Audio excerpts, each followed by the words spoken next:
The Compensation tab shows an employee's current salary and compensation details.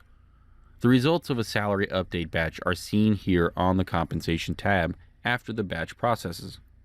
The payroll mode determines taxation and how the individual's pay calculates. Options available in this selection box are set up during implementation.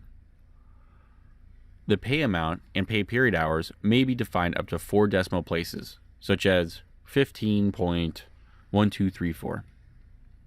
The pay amount needs to be based on the payroll mode.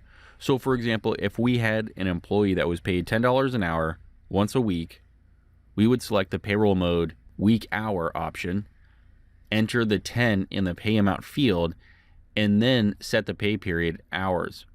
Since this employee is paid weekly, we will enter 40. Now the system knows that this is an hourly employee paid weekly, and it will use the information to calculate the annual salary.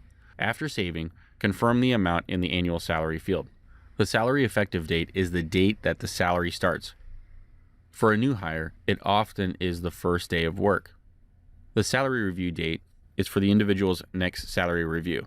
This date enables reporting by salary review dates and can be updated on the master or by adding an employee salary review detail. Employment type classifies an individual as full-time, part-time, regular, contractor, or another designation according to business rules and government regulations. The individual's pay group is for payroll processing and is associated with each payroll calendar. Pay groups filter employees by company and pay frequency by processing a payroll calendar for payment. The W-2 employee type designates the type of form that an employee must produce to meet the federal regulatory reporting requirements at year end. On the W-2 employee type table, annual reporting information is streamlined into 2 options: the employee W-2 filing form or the employee's 1099 miscellaneous filing form. These selections assign annual reporting information to each W-2 employee type. It is very important to note that if you select the employee 1099 miscellaneous filing form option, the system will not generate tax records for the individual. An assignment of the salary grade to identify the pay scale and calculate the individual's compa ratio. Per position, salary grades can be defined on employee position detail records. The salary grade step is calculated by comparing the employee's pay amount to any step amounts defined for the salary grade. A salary grade step of 99 displays if the employee has no salary grade, the grade has no steps, or if the employee's compensation does not correlate to a step within the assigned salary grade. To see the new salary grade step calculation after a change to the salary grade or pay amount, save, then click on the screen's refresh icon. The standard overtime radio button is used to indicate that the employee should receive standard overtime without using the FLSA overtime calculation during detailed pay entry. The FLSA overtime radio button is used to indicate that the employee should receive FLSA overtime that calculates according to the FLSA overtime calculation during detailed pay entry. The compa ratio field is the individual's compensation ratio. This is calculated based on the employee's pay and salary ranges or grade defined for the organization on the salary grade codes table.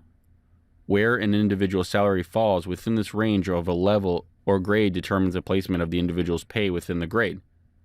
The value in the compa ratio field equals employee's pay divided by midpoint pay for assigned salary grade code. FIT information stands for federal tax information.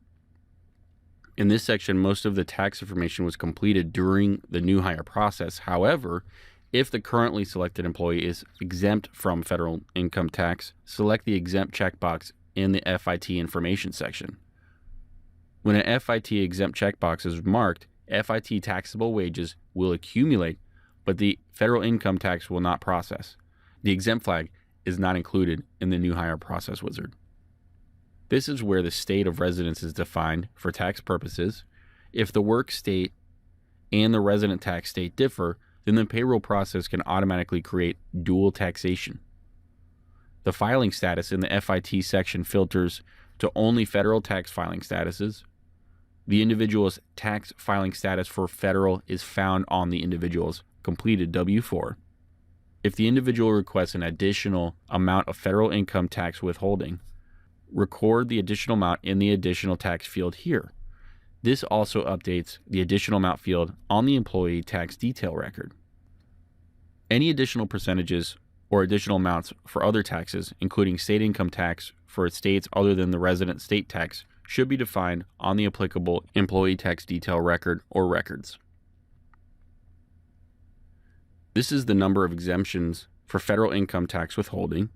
This value populates from the new hire process wizard and can be modified in this section. The work tax state selection lists for employee resident work state and time entry state codes filter by active state tax records in the system. With this control, a user cannot inadvertently assign a tax state to an employee where tax records defined for the state are inactive.